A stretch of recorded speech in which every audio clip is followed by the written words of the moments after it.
கார்த்திக் தீபா சீரியலில் ஒரு வேறு லெவல் ப்ரோமோ வந்திருக்குன்னே சொல்லலாம். கார்த்திக் வந்து பல்லவி மேலே எந்த தப்பும் இல்லைங்கிறது சிதம்பரம் ஆள் மூலமாக தெரிஞ்சிருச்சு. மிஸ் பண்ணாமல் ஃபுல் வீடியோயும் கேளுங்க. செம பரபரப்பாக இருந்துச்சுன்னே சொல்லலாம். கார்த்திக் வந்து செம கோவத்தில் இருக்காங்க பல்லவி மேலே. ஆஃபீஸில் வந்து உட்காந்துட்டு இருக்காங்க. அப்போன்னு பார்த்து தீபா வந்து ஃபோன் அடிக்கிறாங்க கார்த்திக்கு. ஃபோனை வந்து எடுக்காமல் கட் பண்ணிக்கிட்டே இருக்காங்க நம்ம கார்த்தி. ஏன் கட் பண்ணிக்கிட்டே இருக்காங்கன்னு தெரியலாம மறுபடியும் கால் பண்ணுறாங்க நம்ம பல்லவி. தீபா வந்து ஃபோன் பண்ணி, ஹலோ சார், ஏன் சார் ஃபோனை கட் பண்ணுறீங்க அப்படின்னு பேச ஆரம்பிக்கிறாங்க. ஏங்க, உங்களுக்கு ஒரு தடவை சொன்னால் புரியாதா? எனக்கு தான் வந்து உங்ககிட்ட பேசவே பிடிக்கல. ஒருத்தங்க கால் கட் பண்ணால் பேச பிடிக்கலங்கிறது கூட டீசென்சி தெரியாது அப்படின்னோன்னே, சார் நான் ஒரு நிமிஷம் நான் சொல்கிறத கேளுங்க சார், நான் உங்ககிட்ட பேசக்கூட எனக்கு துளி கூட விருப்பம் இல்லைங்க. உங்களை மாதிரி நான் எவ்வளவோ பேர் பார்த்துருக்கேன். ஆனால் நம்பிக்கை துரோகி உங்கள் அளவுக்கு யாரையுமே நான் பார்த்ததில்லைன்னு கார்த்திக் கண்ணா பண்ணான்னு திட்டுறாங்க. அந்த சிதம்பரம் கூட நான் ஒரு விதத்தில் ஏற்றுப்பேன். ஏன்னா என்னை நேருக்கு நேர் மோதுனாங்க. எனக்கு நீங்கள் வந்து அவரை கூட மன்னிச்சிடுவேன். ஆனால் உங்களை எந்த ஜென்மத்திலையும் நான் மன்னிக்க மாட்டேன். இனிமேல் எனக்கு ஃபோன் பண்ணாதீங்க. உங்களை பற்றி பார்த்து பேச எனக்கு துளி கூட விருப்பம் இல்லை. எனக்கு பிடிச்ச குரலாக இருந்த வந்துங்க, எனக்கு அதை தூக்கி எறிஞ்சிட்டேன் அப்படின்னு சொல்லிட்டு ஃபோனை கார்த்தி கோவமாக வச்சிடுறாங்க. அதுக்கடுத்து தீபா வந்து என்ன செய்கிறதுன்னு தெரியாமல் தீபா அழுதுகிட்டே இருக்காங்க. அவங்க என்ன செய்கிறதுன்னு தெரியாமல் தவிச்சிட்டு இருக்காங்க. சரி, நடக்கிறது தான் நடக்கட்டும் அப்படின்னு சொல்லிட்டு அங்கேருந்து ஃபோன் பண்ணி பார்க்குறாங்க மீனாட்சிக்கு. ஆமாம், என்ன ஆச்சு? கார்த்திகை ஓரளவு சமாதானப்படுத்தினியா? பல்லவியாக பேசி நடந்ததை புரிய வைக்கலான்னு முயற்சி பண்ணியா அப்படின்னு கேட்டோன்னே, இல்லைக்கா, நான் பேசினோடனே ஃபோனை கட் பண்ணி உன்ன மாதிரி நம்பிக்கை துரோகியெல்லாம் நான் பார்த்ததில்ல அப்படின்னு சொல்லி கார்த்தி ஃபோனை வச்சுட்டாரு அப்படின்னோன்னு, அட கடவுளே, இப்போ எப்படி நீ மறுபடியும் பேசி புரிய வைக்க போறியோ தெரில.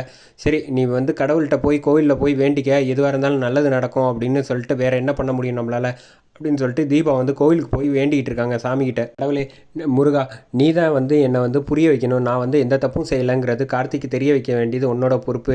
என்னால் நம்பிக்கை துரோகிங்கிற பட்டத்தை வந்து என்னால் சுமக்க முடியல. நீ தான் எனக்கு உதவணும் அப்படின்னு சொன்னோன்னே, சரி நீ ஒன்றும் கவலைப்படாத அப்படின்ட்டு அங்கே உள்ள ஒரு சாமியார் வந்து, நீ ஒன்றும் கவலைப்படாத, உன் மனசில் உள்ள எல்லா குறையும் நீங்கி நீ சந்தோஷமாக இருப்பேன் அப்படின்னு சொல்கிறாங்க.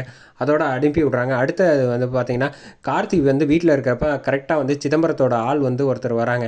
வந்தோடனே, சார் நீங்கள் சிதம்பரம் வாங்க வந்து உட்காருங்க அப்படின்னோடனே, நீங்கள் சிதம்பரத்தோட ஆளாச்சே? ஆமாம், கிட்ட ஒரு முக்கியமான விஷயம் பேசணும் சார் பல்லவியை பற்றி அப்படின்னோடனே, இங்கே பாருங்கள் சார், ஏன்னா பல்லவியை பற்றிலாம் நீங்கள் ஒன்றும் பேச தேவையில்லை அப்படின்னு கார்த்திக் சொன்னோன்னே, சார் நான் சொல்கிறத ஒரு நிமிஷம் கேளுங்க சார் அப்படின்னோடனே, நீங்கள் நினைக்கிற மாதிரி பல்லவி ஒன்றும் தப்பாக உங்களுக்கு துரோகம்லாம் செய்யலை சார் அப்படின்னோடனே, என்னங்க சார் சொல்கிறீங்க? உங்களுக்கு என்ன நடந்துச்சுன்னு தெரியுமா அப்படின்னு சொன்னோன்னே, என்ன நடந்துச்சுங்கிறத விலாவரியாக வந்து சொல்கிறாங்க. கார்த்திக்கிட்ட வந்து, இது மாதிரி சிதம்பரம் வந்து உங்களை வந்து ரெசார்ட்டில் போட்டில் இருக்கப்போ ஒரு ஆளை அனுப்பி கையில் வந்து டுமில் இதை வச்சுக்கிட்டு உங்களை மிரட்டினாங்க. பல்லவி வந்து பாடி கொடுத்தே ஆகணும், அப்படி பாடலைன்னா அந்த பொண்ணை உங்களை வந்து மேலே அனுப்பிடுவேன்னு மிரட்டி தான் பாட வச்சாங்க அப்படின்னு கார்த்திக் வந்து எல்லாத்தையும் புரிய வச்சுட்டாங்க. அப்படிங்களா சார், நல்லா தெரியுமா அப்படின்னு சொன்னோம்.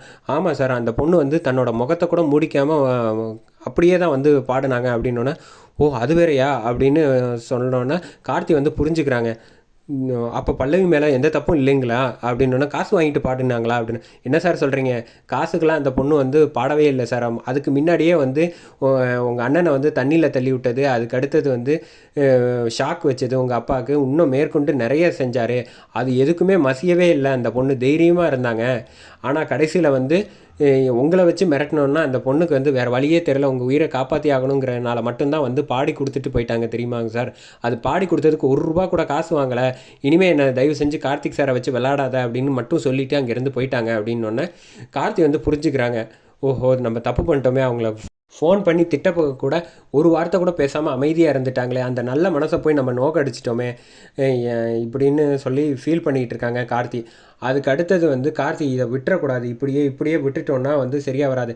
எப்போ நமக்காக வந்து இவ்வளோ இறங்கி செஞ்சுருக்காங்களோ அவங்கள வந்து நிச்சயமாக வந்து அவங்கள வெளியே கொண்டு வந்து அவங்க நல்ல பாடகர் அப்படின்னு மட்டும் இல்லாமல் எல்லாருக்கும் ப்ரெஸ் மீட் வச்சுட்டு அவங்கள பெரிய வேர்ல்டு லெவலில் ஃபேமஸ் ஆக்கணும், அது நம்ம ரொம்ப முக்கியம் அப்படின்னு புரிஞ்சுக்கிறாப்புல நம்ம கார்த்தி. அடுத்தது வந்து தீபா கிட்ட வந்து போய் வந்து கார்த்தி வந்து பேசுகிற மாதிரி கொண்டு போகலாம் ட்ராக்கு. அப்படி என்ன சார் கார்த்திக் சார், காலையிலேருந்து சோகமாக இருந்தீங்க, இப்போ ரொம்ப சந்தோஷமாக இருக்கீங்க அப்படின்னோடனே, இல்லைங்க அந்த பல்லவி வந்து நம்ம நினச்ச மாதிரி தப்பானவங்கலாம் கிடையாது அப்படின்னோடனே, என்ன சார் சொல்கிறீங்க? இல்லை, என்னை வந்து உயிருக்கு ஆபத்துங்கிற மாதிரி சிதம்பரம் வந்து மிரட்டி அவங்கள வர வச்சு இந்த மாதிரி இப்போ ஸ்டூடியோவில் வந்து பாட்டு பாட வச்சுருக்கான். அது மட்டும் இல்லை, அந்த பாடின சாங்க்கு வந்து ₹1 கூட காசு வாங்கலை. நம்ம எல்லோரும் வந்து ஒரு சுச்சுவேஷனை வந்து எவ்வளோ தப்பாக புரிஞ்சுக்கிறோம் பார்த்தீங்களா? நிச்சயமாக சொல்கிறேன், அவங்கள வந்து யாருங்கிறத நான் கண்டுபிடிச்சி இந்த உலகத்துக்கு வெளியில் கொண்டு விடாமல் நான் விடவே மாட்டேன்னு தீபா முன்னாடியே சொன்னோன்னே தீபாவுக்கு வந்து முருகா அப்படிங்களா சார் அப்படின்னு சொல்லிட்டு சிரிப்பை வந்து வெளியில் காட்டிக்காமல், ஆண்டவா உங்ககிட்ட வேண்டிட்டு வந்தது வீண் போகலை, நல்ல வேளை என்னை வந்து இந்த பிரச்சனையிலேருந்து சுமூகமாக வெளியில் கொண்டு வந்துட்டேன் அப்படின்னு தீபா வந்து வேண்டிக்கிறாங்க. அதோட இந்த ப்ரோமோ வந்து சூப்பராக முடிக்கிறாங்கன்னே சொல்லலாம்.